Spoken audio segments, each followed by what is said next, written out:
les encanta estar en las redes sociales y ese tipo de cosas, ¿verdad? Yo tengo un smartphone, tengo un iPad, tengo 3 computadoras y me mantengo en eso de los millennials. Me encanta porque hay mucha información allá afuera que nosotros podemos observar, ver, leer, que creo que tiene mucha importancia. Una de ellas fue precisamente este video y quise compartirlo con ustedes porque yo creo totalmente lo que dice este senador del estado de Sur Carolina.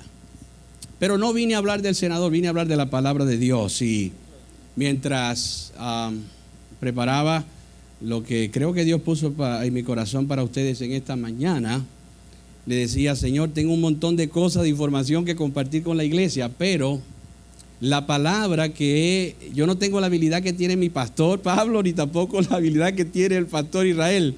Ellos se mueven para allá y hablan, ¿verdad? Y no pierden la idea. No, yo tengo que estar sometido a mi pulpitillo porque si no se me va la idea.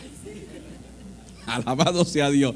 Y yo le decía: Señor, por favor, ayúdame para que esta palabra que hemos preparado no quede en letras, sino que esta palabra sea ungida por ti para que pueda ser de bendición para el pueblo.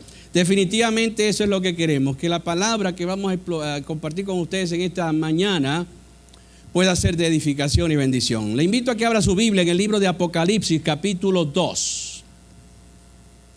Apocalipsis, capítulo 2, y voy a leer 2 versos, el verso 4 y el verso 5.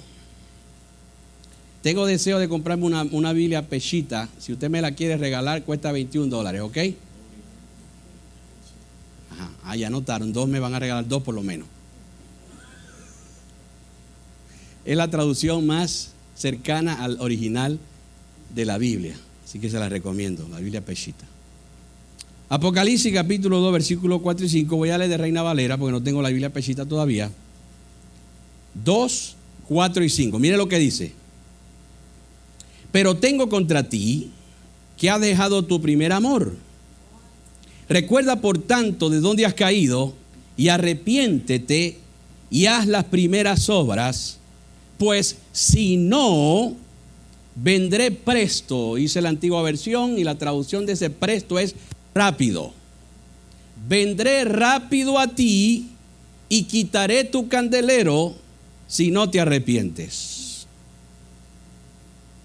Podríamos decir de alguna manera que Satanás está adelantando una serie de eventos en el mundo, y una de las cosas que particularmente a mí me emociona de todo lo que está sucediendo en nuestro mundo es que él sabe que le queda poco tiempo y tiene que adelantar todo lo que pueda antes del rapto de la iglesia.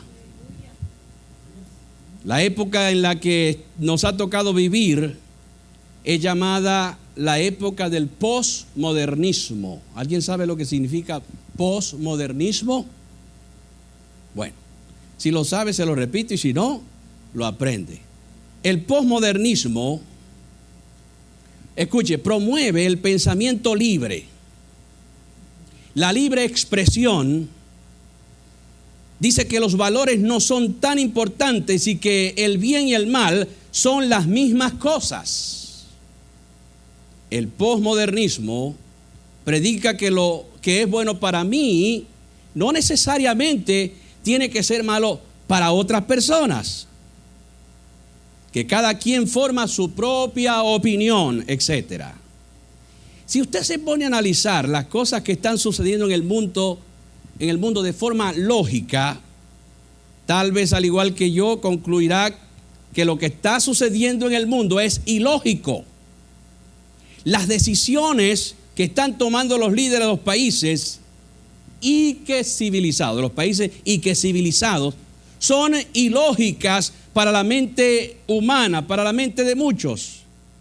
Pero la realidad es que todas esas ilógicas decisiones y acontecimientos que se están dando en nuestro mundo están dirigidas a que se cumplan las profecías de forma estructurada para que el rapto de la iglesia se dé muy pronto.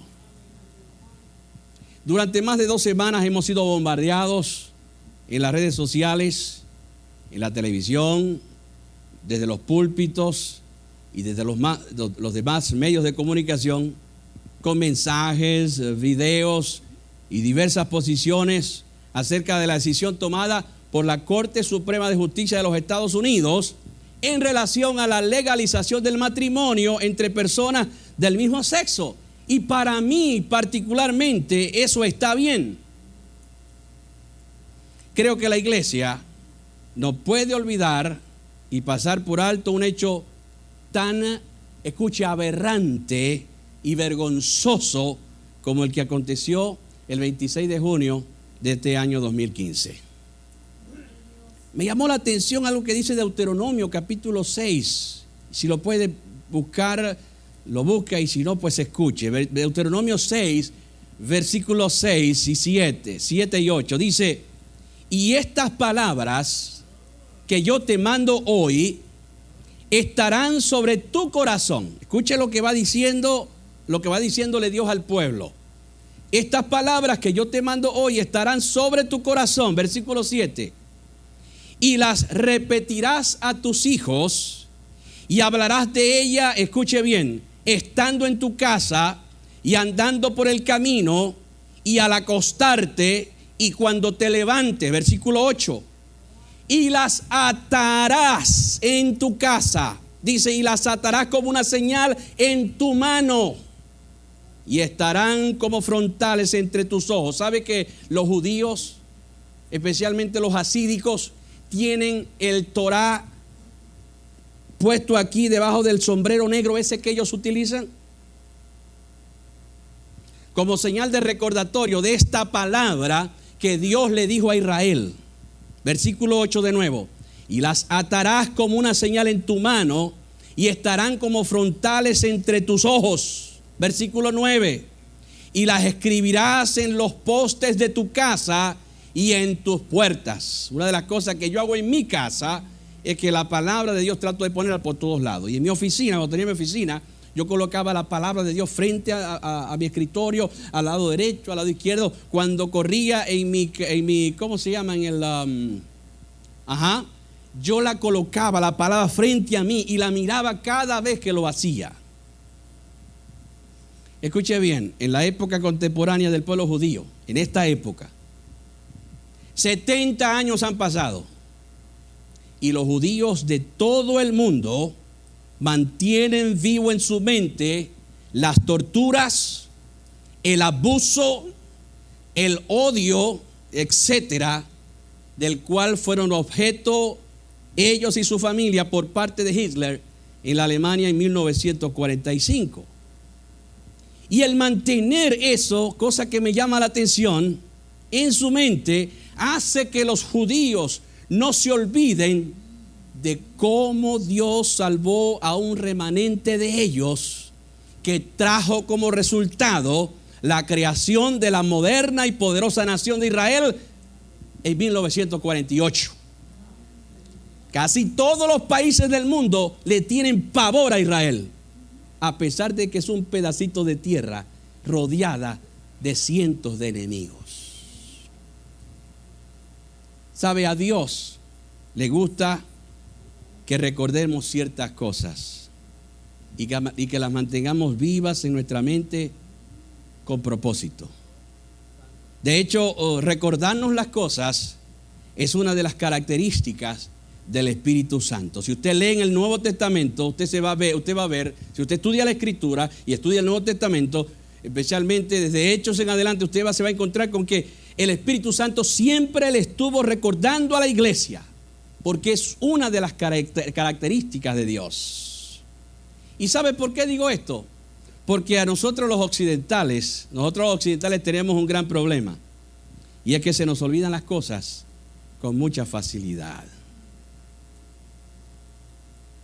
De hecho, la Biblia dice que el pueblo escuchaba y tenían oídos olvidadizos. Le dije que me gusta leer el diario, y la semana pasada hay un señor americano que todos los días pasa por mi trabajo y me regala el USA Today. El USA Today, en la edición del jueves 16 de este mes, publicó una encuesta que hizo junto a la poderosa empresa Gallup, diciendo, mire lo que dicen la mayoría de los norteamericanos. La mayoría de los norteamericanos coinciden con que ya se debe cerrar la discusión sobre la decisión de la Corte Suprema de Justicia de los Estados Unidos acerca del matrimonio entre parejas del mismo sexo. Yo opino de forma distinta. Yo creo que la iglesia tiene que mantener fresco en la mente de los cristianos los acontecimientos del 26 de junio aquí en los Estados Unidos de América. De tal manera que demos los pasos correctos en respuesta a la guerra que en contra de la iglesia y sus principios se ha desatado en los últimos, escuche, 70 años en la iglesia contemporánea, en los últimos 70 años por parte de algunas personas en este país y en el mundo.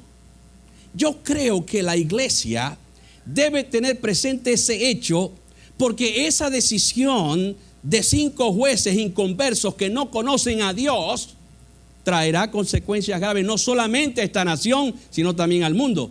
La gente del mundo mira lo que sucede en los Estados Unidos y quieren hacer lo que sucede en los Estados Unidos. Los Estados Unidos es el modelo del mundo. 6 años atrás aproximadamente comenzó una campaña en Tennessee que decía: United we stand, divided we fall. Unidos prevaleceremos, divididos caeremos.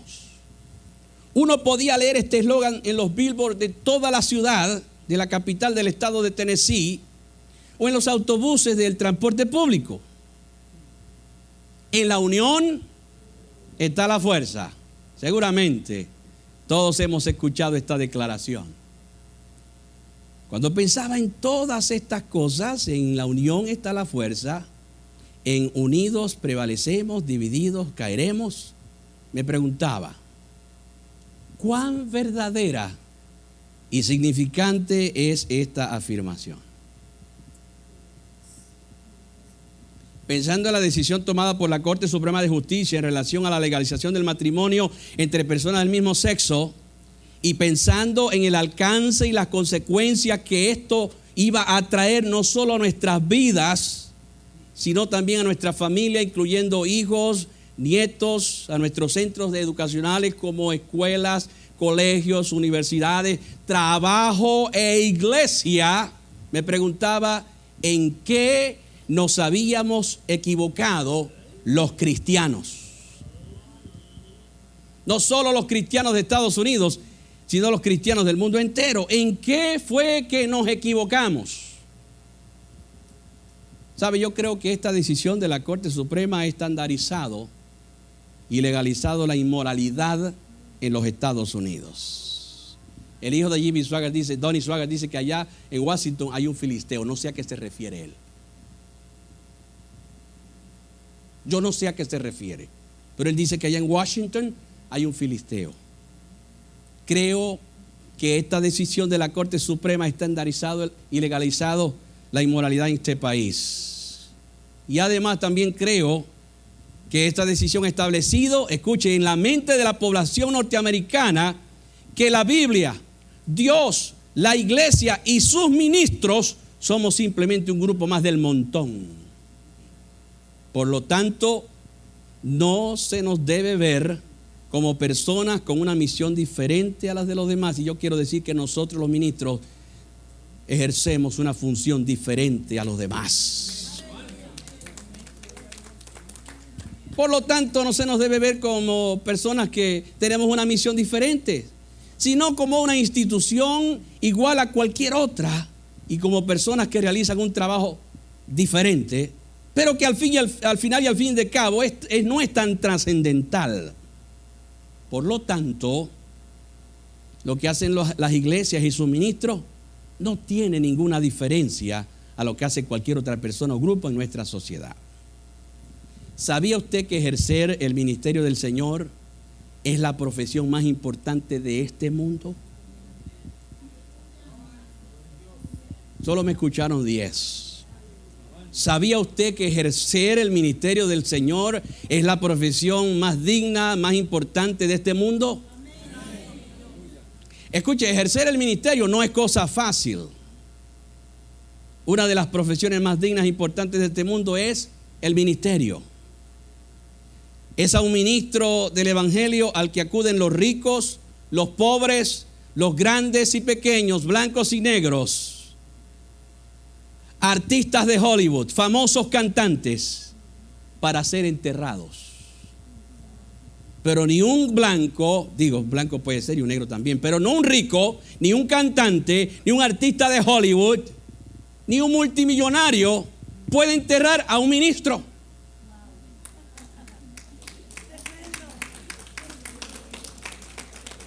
Si eso es para el Señor, pues aplauda más fuerte y con más gozo y más alegría. Alabado sea Dios. A mí no me va a enterrar un artista de Hollywood, ni tampoco Elvis Presley. Ah, no, ya él murió, ¿verdad? A mí me va a enterrar un ministro del evangelio. Alabado sea Dios para siempre. Nosotros podemos darnos el lujo de enterrar a un rico. Podemos darnos el lujo de... ¿A quiénes son los que acuden ellos? Cuando se muere el rico, cuando se muere el famoso, ¿a quién acude? A un cantante, no, acuden a un ministro. Porque el ministerio es digno, sigue siendo digno y será siendo digno por los siglos de los siglos. Los que ejercemos el ministerio no somos cualquiera, como lo quiere hacer ver esta nación y muchas naciones en el mundo. Los que ejercemos las funciones del ministerio no somos cualquier persona. Muchos creyentes no tienen la menor idea de las consecuencias que la decisión de la Corte Suprema de los Estados Unidos traerá a esta nación y al mundo. De hecho, a mucha gente ya se le está olvidando lo que pasó el 26 de junio. Después del 26 de junio vino otra decisión por parte de la Corte Suprema. Después de eso vino un joven y mató 9 personas en una iglesia. Después de él, los 9, vino otro y mató a 4 Marines de los Estados Unidos. Y las noticias, todas esas noticias han hecho que poco a poco nosotros nos vayamos olvidando de lo más importante. La decisión de la Corte Suprema de Justicia de los Estados Unidos ha abierto la puerta para que en la mente de los ciudadanos que vivimos en ella y aquellos que van a nacer, escuche bien, tengan la Biblia y todo su contenido como un simple libro de referencia histórica y no como el libro que contiene la santa palabra de Dios, como el libro de los libros, como el libro que habla del pecado del hombre y que al mismo tiempo enfrenta al ser humano al pecado y le dice cómo hacer para dejar de pecar y ser libre del pecado. Al diablo no le conviene que nosotros hablemos del pecado. Al diablo no le conviene que nosotros repitamos lo que la Biblia dice. La Biblia dice que Dios ama al pecador, pero que aborrece el pecado. La Biblia dice que Cristo vino a esta tierra a morir en la cruz por los pecados de la gente, del ser humano. Alabado sea el nombre del Señor. Y Satanás no quiere que la iglesia hable de eso. Usted no ve que cada día más cierran programas, la televisión secular, los medios seculares le impiden a los ministros que prediquen el evangelio de Jesucristo. Pero vaya usted a hacer un contrato con ellos para un show de muchas luces para que usted vea que todas las puertas se le van a abrir. Satanás no quiere que hablemos del libro que habla del cielo y del infierno. Hay gente que no le gusta escuchar del infierno. Hay gente en la iglesia incluso que no le gusta que hablemos del infierno, que no le gusta que hablemos del diablo. Que cuando uno repite 2 o 3 veces la palabra diablo, Satanás dice, ese está predicando desde el diablo. No hay que hablar del diablo, hay que hablar del diablo, hay que hablar del infierno, hay que hablar del pecado, hay que decirle a la gente que Cristo viene pronto. Y que si no se arrepientan van a dar al infierno. Una de las cosas que está pasando en nuestro mundo es que acariciamos mucho el pecado, amados.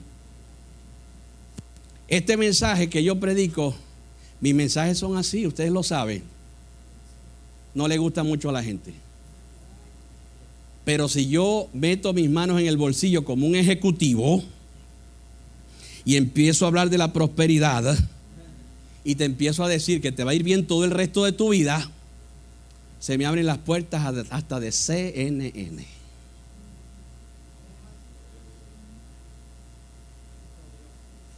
¿Podemos alabar al Señor?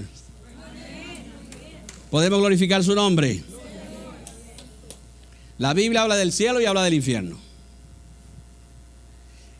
El diablo no quiere que nosotros hablemos de las persecuciones que a través de los tiempos este libro ha sufrido.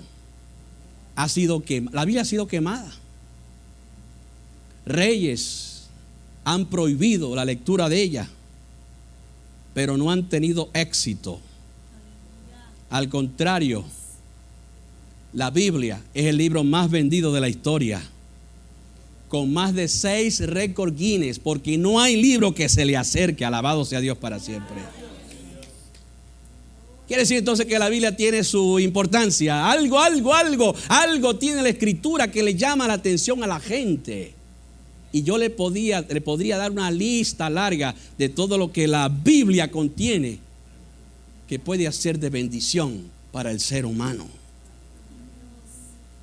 Vuelvo, insisto, la decisión de la Corte Suprema, no le voy a hablar todo el tiempo de la Corte Suprema, crea que no, pero la decisión de la Corte Suprema hará que el pueblo norteamericano, que cada día está más lejos de Dios, el pueblo norteamericano cada día está más lejos de Dios, piense que la Biblia es un libro descontinuado, que pasó de moda y que ya no es relevante. ¿Sabe qué? Cada vez que yo leo la Biblia, encuentro algo nuevo, diferente y que me bendice. Pero a pesar de todo esto, amado, quiero dejar bien claro que la Biblia es la verdad de Dios. Y la verdad de Dios siempre será la verdad. Y ningún hombre o mujer, por muy juez o presidente que sea, podrá evitar que ella siga siendo la verdad o que la verdad se convierta en mentira. En un artículo en el diario canadiense The Daily Signal, el doctor Don Stefanowick, judío, refiriéndose a la decisión de la Corte Suprema de Justicia, escuche, lo tengo en inglés aquí y lo tengo en español. Y las palabras que les voy a leer son fuertes, pero él las dijo. El doctor Stefanowick fue el que dijo esto. Miren lo que dice él en relación a la decisión de la Corte Suprema. Dice, los 5 jueces que redefinieron, ¿sabe lo que quiere decir eso, verdad? Redefinir el matrimonio no son estúpidos. Esa es la palabra que él usa. Stupid, dice él en inglés. Son poco inteligentes, dice él. Pero no son estúpidos. Ellos saben lo que quisieron decir los que redactaron la Constitución sobre el matrimonio y lo que la enmienda 14 realmente significa. Ellos simplemente no les importó y se empeñaron en usar su poder para cambiar a Estados Unidos. Y yo le agrego a esto, para cambiar a Estados Unidos para mal y no para bien. Cuando pensaba en todas estas cosas, amados, retumbaban en mi mente la pregunta: ¿en qué fallamos los cristianos para llegar a este punto? ¿Sabe que creo que sin darnos cuenta, los cristianos nos descuidamos y en vez de unirnos, nos dividimos en montones de grupos y organizaciones evangélicas o cristianas? Pero ¿qué significa la palabra dividido o dividir? Creo que Armando tiene por ahí la definición, creo que la tiene por allí. Dicotomía es una de las palabras griegas que se usa para la interpretación de dividido o dividida. Y escuche lo que significa dicotomía. Significa separado y cortado en 2 partes. Separado y cortado en 2 partes. Dicotomía, por lo tanto, es una palabra que desmembra el área de un objeto en exactamente 2 partes. Tanto el emperador Julio César como el general Napoleón pronunciaron las palabras: divide, divide y vencerás. ¿Qué tan ciertas son o siguen siendo estas palabras? Bueno, tan cierta que a la hora de la toma de esta terrible decisión de la Corte Suprema de los Estados Unidos, 5 individuos votaron a favor de la destrucción del matrimonio entre parejas de sexos opuestos.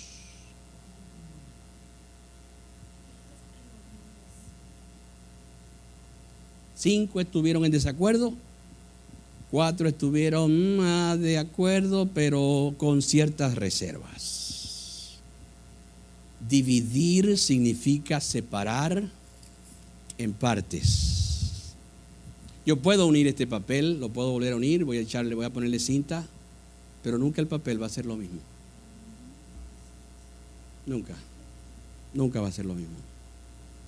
Contrario a lo que significa dividir, está la palabra unidad o unidos.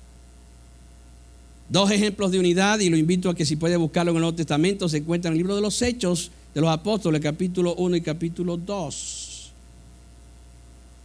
Dígale al que está a su lado, despierta, que te estás durmiendo. Dígale, despierta, que te estás durmiendo. Y si no le hace así, dele un pellizquito por la parte de atrás. Ahí está el pastor Israel pellizcando a su esposa porque ella se está durmiendo. Dígale, despierta, que te estás durmiendo. Hechos 1:12 dice: entonces volvieron a Jerusalén desde el monte que se llama del Olivar, el cual está cerca de Jerusalén, camino de un día de reposo, y entrados subieron al aposento alto, donde moraban Pedro, Juan, Jacobo, Andrés, todos los apóstoles. Y también dice el verso 14: todos perseveraban unánimes en oración y ruego con las mujeres, también estaban las mujeres, y con María, la madre de Jesús, y con sus hermanos. Hechos 2:1. Cuando llegó el día de Pentecostés, estaban todos separados, unos por allá y otros por acá.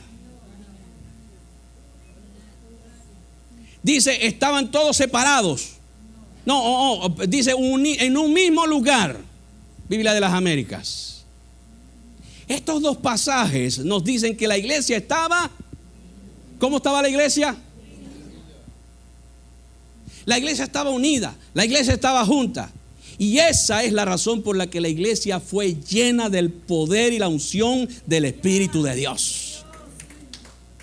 La unidad de la iglesia trajo como resultado, escuchen los resultados: miles de personas convertidas a Jesús. Primero 3,000 y después 5,000.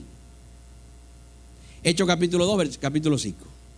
La unidad de la iglesia trajo como resultado que gobernantes, magistrados, doctores de la ley, abogados, médicos y otros miembros del imperio romano y de la comunidad judía rindieran sus vidas a Jesucristo. Satanás siempre ha querido destruir a la iglesia. Esto no es nuevo. Esto que está pasando ahora en Estados Unidos y en algunos países del mundo, esto no es nuevo. Satanás siempre ha querido destruir a la iglesia. Pero muchos cristianos ignoran el hecho de que cuando la iglesia nace, escuche bien, nace bajo una gran hostilidad. La recién nacida iglesia de Cristo, que nosotros llamamos la iglesia primitiva, se enfrentaba a la oposición y al odio, escuche bien, del Sanedrín, los líderes religiosos del pueblo judío. Los miembros del Sanedrín eran las máximas autoridades religiosas de los judíos. Recién nacida la iglesia comenzó a ser perseguida. Los miembros de la misma comenzaron a ser encarcelados y juzgados.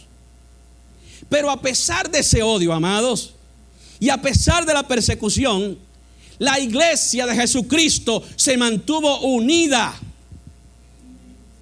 Porque la unidad era parte de las primeras obras de la iglesia de Jesucristo. Me gusta mucho lo que dijo el señor Neil Donovan en relación a la unidad de la iglesia. Escuche bien, mire lo que dice el señor Neil Donovan. Richard Neil Donovan dice: sus propiedades, hablando de los cristianos de la iglesia primitiva, sus propiedades compartidas no era algo impuesto por los líderes de la iglesia, no por los apóstoles y los pastores, sino que tienen raíces en la unión que compartían de corazón y alma. Estos hermanos y hermanas cristianos se amaban los unos a los otros y por eso se cuidaban los unos a los otros. Todos se habían criado en una sociedad donde la familia era la unidad social en la que podían depender en momentos difíciles. ¿A quién acude usted cuando usted tiene un problema? ¿A quién? Bueno, espiritualmente hablando acudimos a Dios, por supuesto, pero materialmente hablando, ¿a quién acudimos? A la familia. A la familia. Podemos alabar a Dios. Sigue diciendo él, para algunos la decisión de seguir a Cristo significaba que ya no podían contar con el apoyo de sus familias. Por lo tanto, la iglesia se convirtió en su nueva familia. Por eso es que a mí me encanta venir a la iglesia, amados, al templo. Me encanta porque cuando yo lo veo a ustedes y los abrazo y los saludo, me siento como, esta es mi familia, alabado sea Dios para siempre. Cuando el pastor me abraza, yo me siento con mi familia. Cuando el pastor Israel me da la mano que casi me rompe los huesos, yo digo, esta es mi familia, alabado sea Dios para siempre. Alabado sea Dios. Escuche, la unidad y la obediencia, a mí me encanta este tema, fueron las que hicieron que la casa en el aposento alto en Jerusalén se llenara de la gloria de Dios, ungiendo con poder del Espíritu Santo a 120 personas. Esas mismas 120 personas salieron por todos lados a anunciar el Evangelio de Jesucristo, a anunciar la resurrección de Jesucristo. Unidad significa algo que es único e indivisible. No se puede romper. Algo que no se puede dividir. Pero lamentablemente con el pasar de los años y el levantamiento de nuevos líderes en la iglesia y otras cosas más, la iglesia comenzó a corromperse. La iglesia comenzó a corromperse y a dividirse. Los reyes creían que ellos tenían, como eran reyes, tenían hasta autoridad para hacer en la iglesia lo que querían. Y nombrar y poner a quien querían.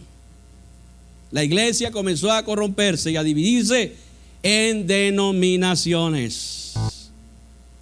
Hasta llegar a lo que hemos llegado el día de hoy.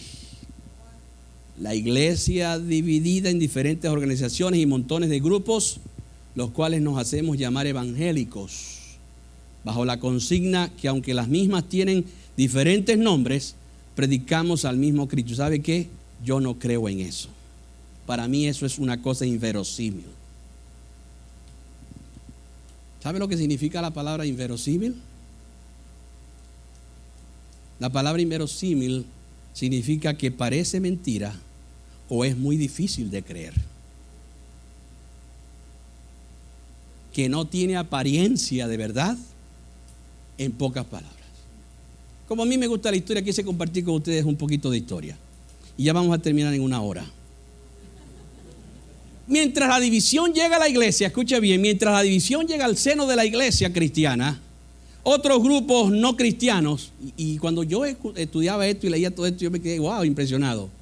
Mientras la división llega a la iglesia, otros grupos no cristianos llegaron a la conclusión de que la única forma de poder no solo subsistir, sino lograr objetivos comunes, era a través de la unidad, y en eso se enfocaron y pusieron todos sus esfuerzos. Mientras la iglesia se dividía, otro grupo decía, no, aquí lo que hay que hacer es unirnos, porque es la única forma de que podemos perseverar. Y uno de esos grupos que decidió unirse y enfocarse en la unidad fue el grupo que conocemos como la Liga de los Homosexuales y Lesbianas. Escucha, si ha habido personas que han sido vulneradas, humilladas, abusadas, golpeadas y descalificadas, esas han sido los homosexuales y las lesbianas. Y por mucho tiempo vivieron en el anonimato por temor a ser encarcelados. Si usted ve la película The Homosexuals, que luego le hablo de ella, va a ver que hasta a un homosexual se le castigaba hasta con 6 cadenas perpetuas, si lo conseguían y descubrían que era homosexual. Ellos por muchos años se mantuvieron en el anonimato, al punto de que cuando hoy en día una persona se declara abiertamente homosexual, los medios y las personas suelen decir que fulano o fulana salió del closet, que es una expresión inglesa. Eso lo crearon los ingleses. Fulano salió del closet. ¿Por qué? Porque por muchos años los homosexuales se mantuvieron escondidos. Claro, con el pasar de los años el homosexualismo ha ido evolucionando. En 1948 comenzó la emancipación o liberación de los homosexuales en los Estados Unidos. Ya en Europa se habían emancipado. En los años 60 comienzan a organizarse grupos y ligas en defensa del homosexualismo y sus derechos como seres humanos.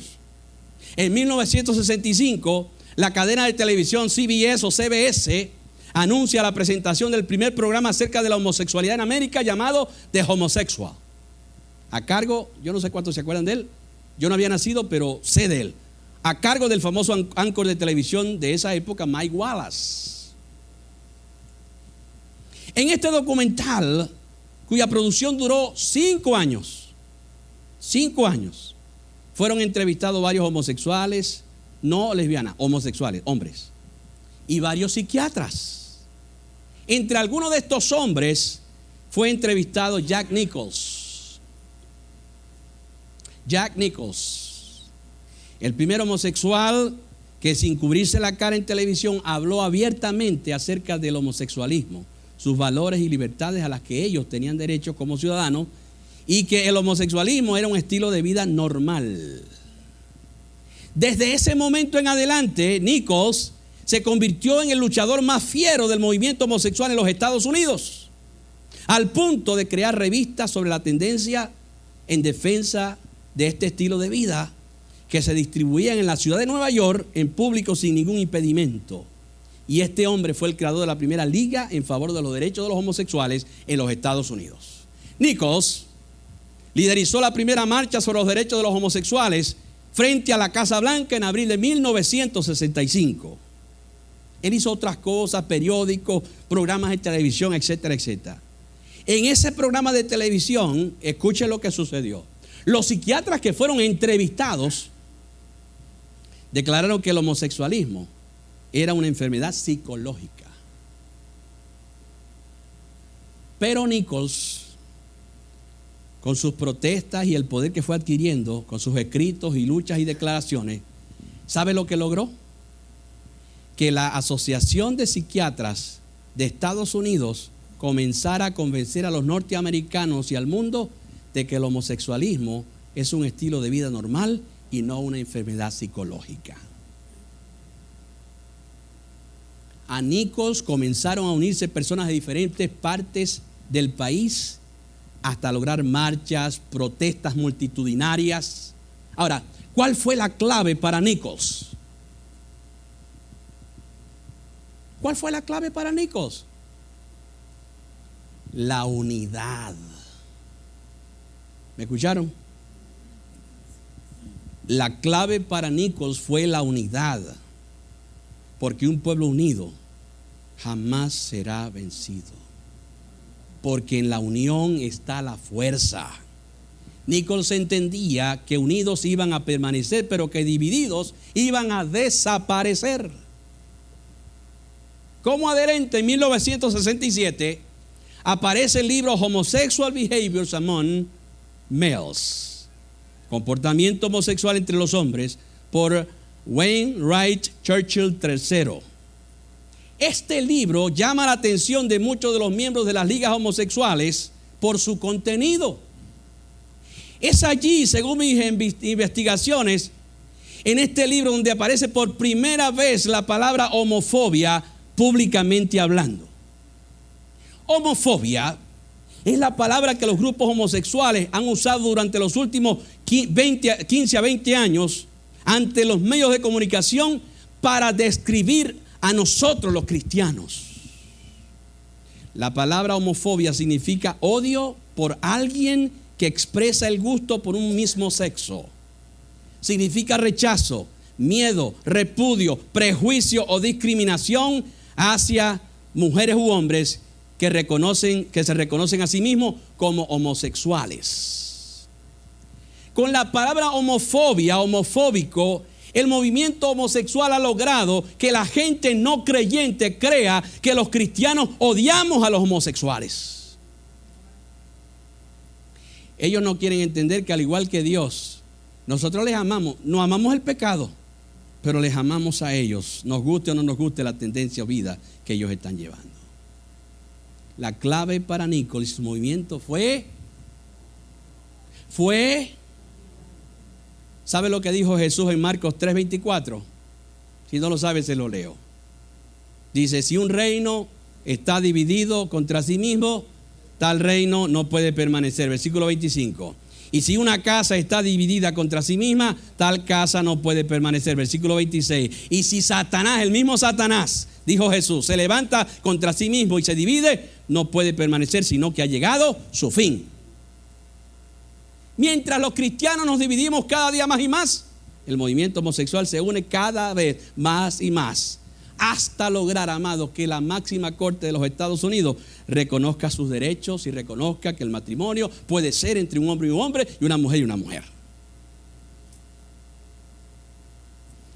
Después de haber vivido en el closet, los homosexuales ahora se dan el lujo de hablar del orgullo gay, del orgullo homosexual, de ondear su bandera de colores, de llevar a las cortes y demandar al que haga un pequeño comentario en contra de ellos. Por cierto que la bandera de colores no es de ellos. Usted sabe que los colores de la bandera de homosexual fueron los colores del pacto que Dios hizo con el hombre de no destruirlo más a través de un diluvio. Lo sabemos, ¿verdad que sí?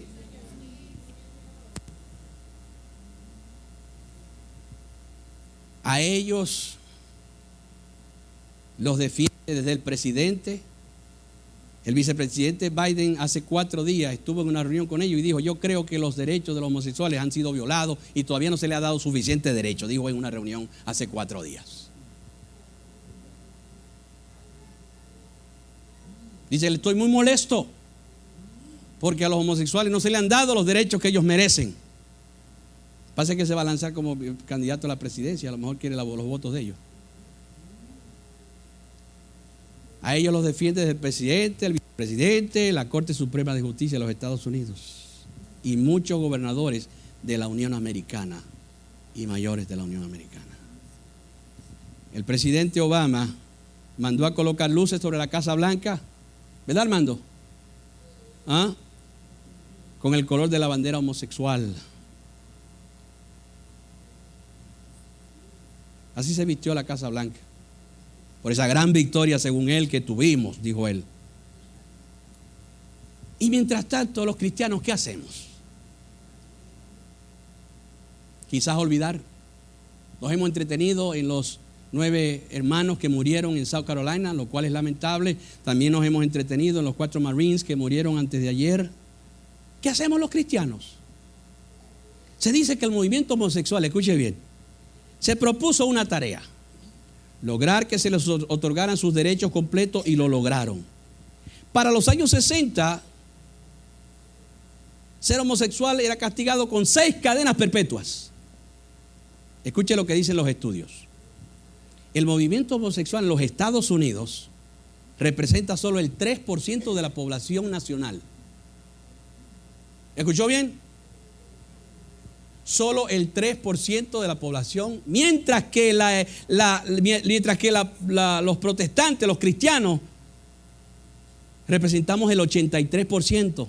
Esto incluye católicos, protestantes y otras organizaciones que profesan a Cristo y a Jehová como Dios. Sin embargo, los homosexuales, siendo pocos en número, han logrado poner entre la espada y la pared a los cristianos en Estados Unidos, como dicen en el ajedrez, entre jaque y mate.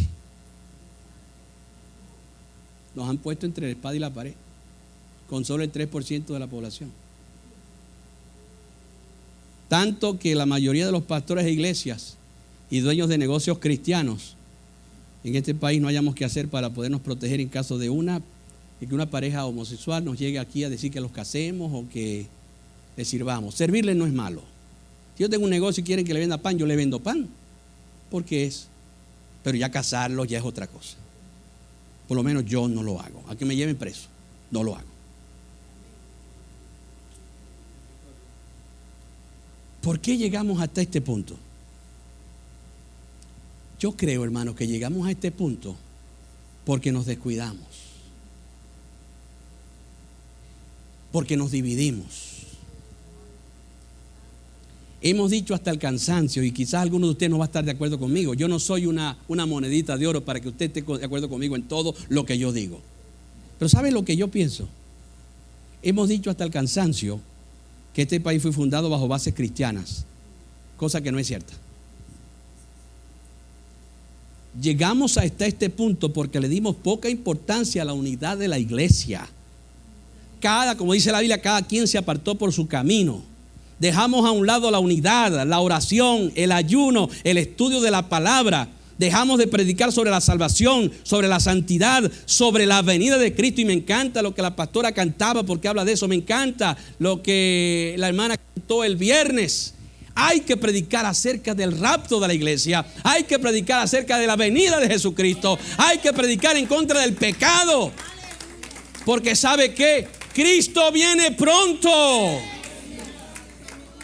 Yo no sé si fue el pastor o alguien me dijo en estos días, desde chiquitico estamos escuchando que Cristo viene. Y yo sigo creyendo que Cristo viene.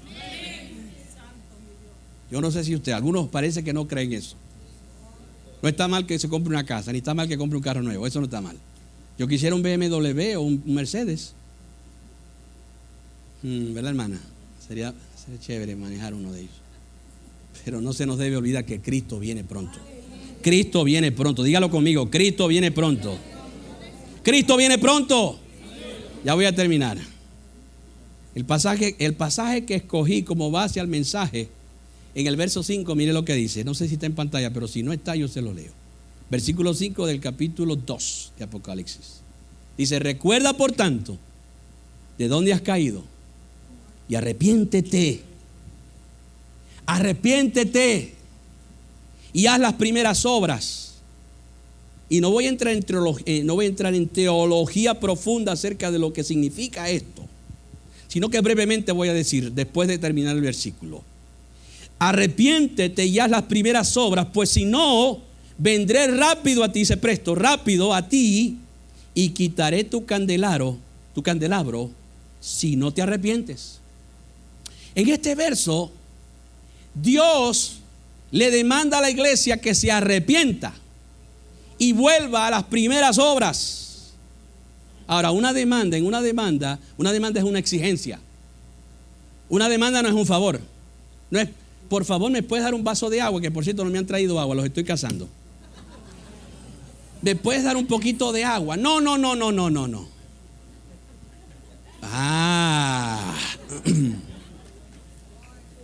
Una demanda no es un favor, es una exigencia.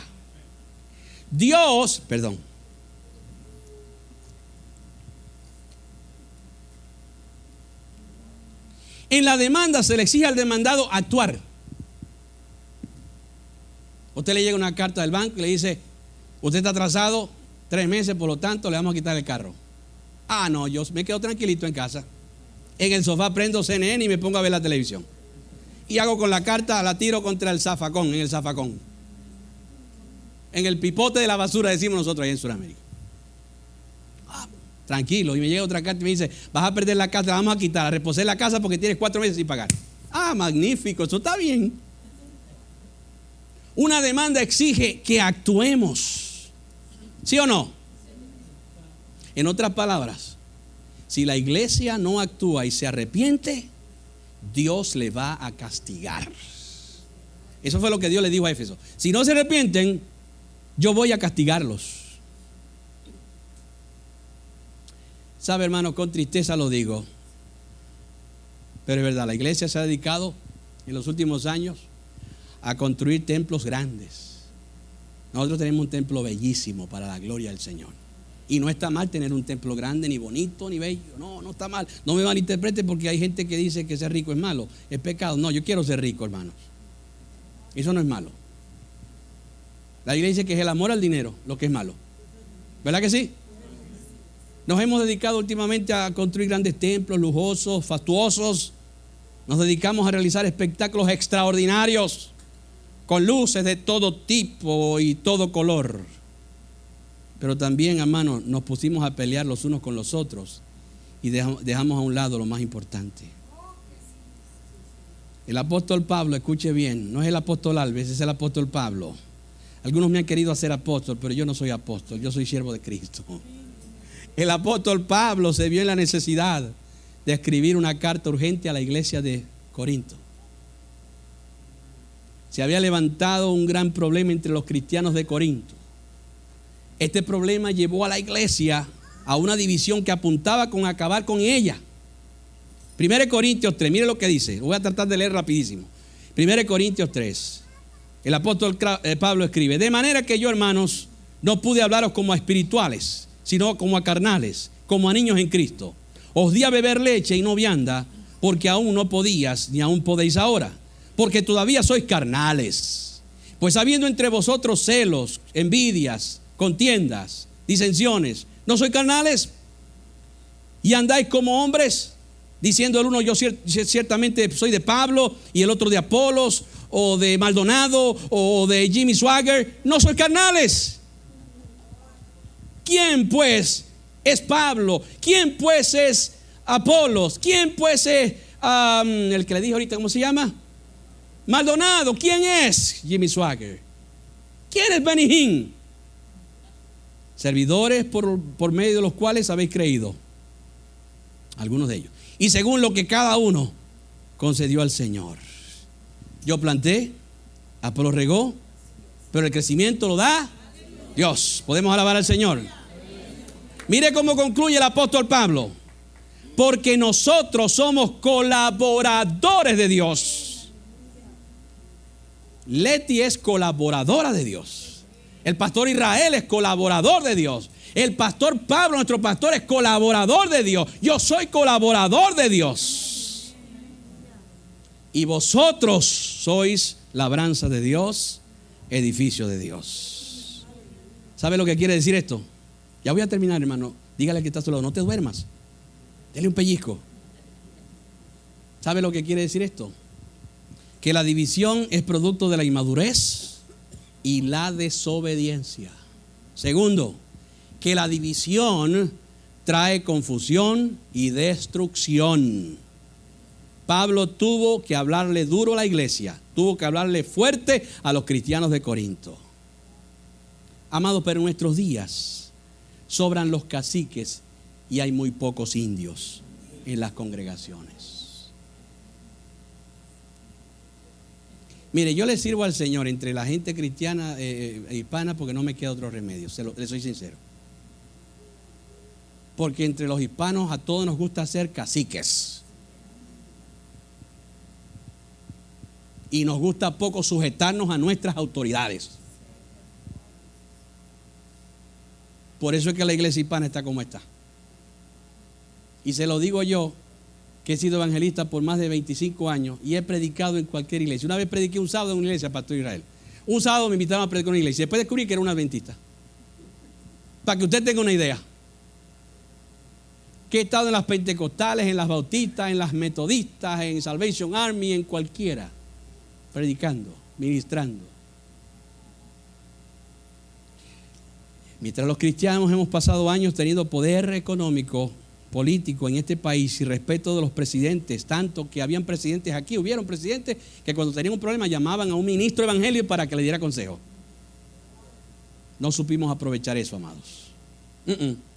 Sabe que en los años 60, y esto quiero que lo escuchen y lo guarden, en los años 60, dentro de las 10 primeras prioridades del pueblo norteamericano, la primera era el pastor en la iglesia, cuando tenían un problema. Hoy día, dentro de las primeras 10 prioridades de los norteamericanos, la iglesia no aparece por ningún lado. ¿Escuchó lo que dije? En los 60, la prioridad de la gente norteamericana, inconversa o no, era cuando tenía un problema llegarle a un pastor o ir a la iglesia. Hoy en día, dentro de las 10 prioridades, la iglesia no aparece y los pastores menos. ¿Sabe lo que aparece como una de las primeras prioridades? El psicólogo y el psiquiatra. Porque este país está loco. Cuando la gente deja a Dios se vuelve loca. Cuando la gente deja a Dios se arruina, alabado sea Dios para siempre.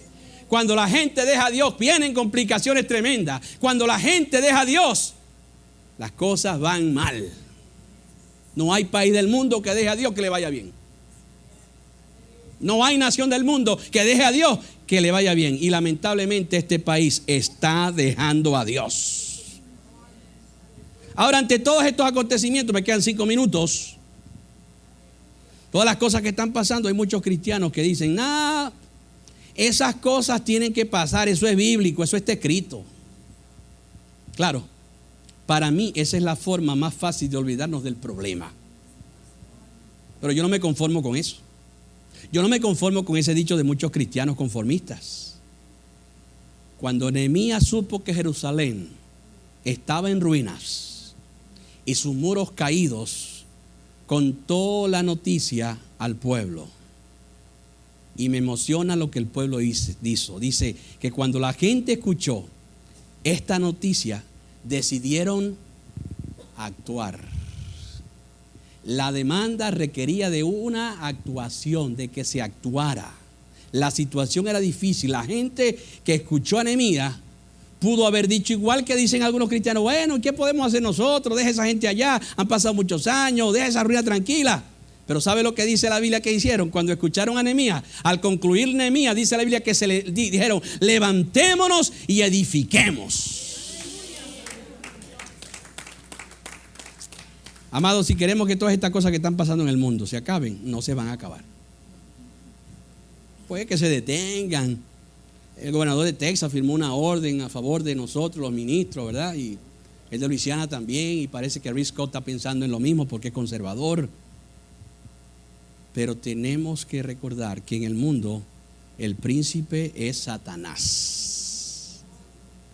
En cuanto a la Corte Suprema de Justicia, al presidente y todo eso, mire lo que dice Gálatas 6:7, y casi ya me quedan 2 minutos para concluir. Mire lo que dice Gálatas 6:7. No os engañéis, Dios no puede ser burlado, pues todo lo que el hombre siembre, eso también cosechará. Mire lo que dice el Salmo 2:1. ¿Por qué se amotinan la gente?, decía el salmista, y los pueblos piensan cosas vanas. Se levantarán los reyes de la tierra y príncipes consultarán unidos contra Jehová. ¿Contra quién? Contra Jehová y contra su ungido, diciendo, rompamos sus ligaduras. Vamos a acabar con la iglesia. Vamos a acabar con los cristianos. Vamos a poner preso a los pastores, a los evangelistas. Vamos a poner preso a todos aquellos que anuncian la verdad de Cristo. Rompamos su ligadura y echemos de nosotros sus cuerdas. Versículo 4. Pero el que mora en los cielos se reirá de ellos. El Señor se burlará de ellos. Versículo 5. Luego hablará a ellos en su furor y los turbará con ira. Pero yo he puesto mi rey sobre Sión, mi santo monte. Yo publicaré el decreto de Jehová. Isaías le dijo a Dios, ¿quién ha creído en nuestro anuncio y sobre quién se ha manifestado el brazo de Jehová? Y era una excusa. Y Dios le dijo, no te calles, alza tu voz como trompeta y anuncia a mi pueblo su rebelión y a la casa de Jehová su pecado. Nosotros no podemos callarnos, nosotros no podemos, amados. Escuche, para finalizar, la iglesia de Jesucristo, Dios está demandando que volvamos a las primeras obras. Pero tengo contra ti que has dejado tu primer amor. Recuerda por tanto dónde has caído y arrepiéntete. La iglesia de Éfeso tenía ciertas características únicas. Trabajaba muy fuerte, era paciente, amaba a los malos, pero no los soportaba. Tenía don de discernimiento de espíritu, cosa que es muy escasa entre muchas iglesias hoy día. Tenía discernimiento de espíritu para descubrir por el espíritu los falsos apóstoles. 5, era una iglesia que había sufrido arduamente por causa de su maestro, el Señor. Y 6, finalmente, a pesar de todas las luchas y sufrimientos, esta iglesia no había desmayado en continuar haciendo el trabajo, pero había dejado las primeras obras. Jonathan Cahn, un rabino judío convertido al cristianismo, quizás ustedes vieron el video de él hace ya como 2 o 3 meses, dijo estas palabras: América ha tirado los principios bíblicos. Quiero decir que Jonathan es cristiano, recibió a Jesucristo como su Salvador. Dice, América ha tirado los principios bíblicos del matrimonio. Por este hecho, la nación ha dado un paso cercano al día de su calamidad. Ciertamente todo lo que está aconteciendo en nuestro mundo es cumplimiento de las profecías bíblicas de los desastres y la inmoralidad en el mundo de hoy. Y ante esta situación, la iglesia de Jesucristo tiene la responsabilidad de no olvidarse de lo que está sucediendo y de no olvidarse de lo que dice la palabra de Dios. Quiero terminar con unas palabras y quiero que se pongan de pie. De una amiga. Escuche bien. No permitamos que las cosas buenas, o que las cosas que son buenas, dijo ella, no permitamos que las cosas que son buenas y que no son pecado nos entretengan tanto que nos separen de Dios. Y yo le agregaría, de Dios y de su voluntad. Inclinamos nuestros rostros.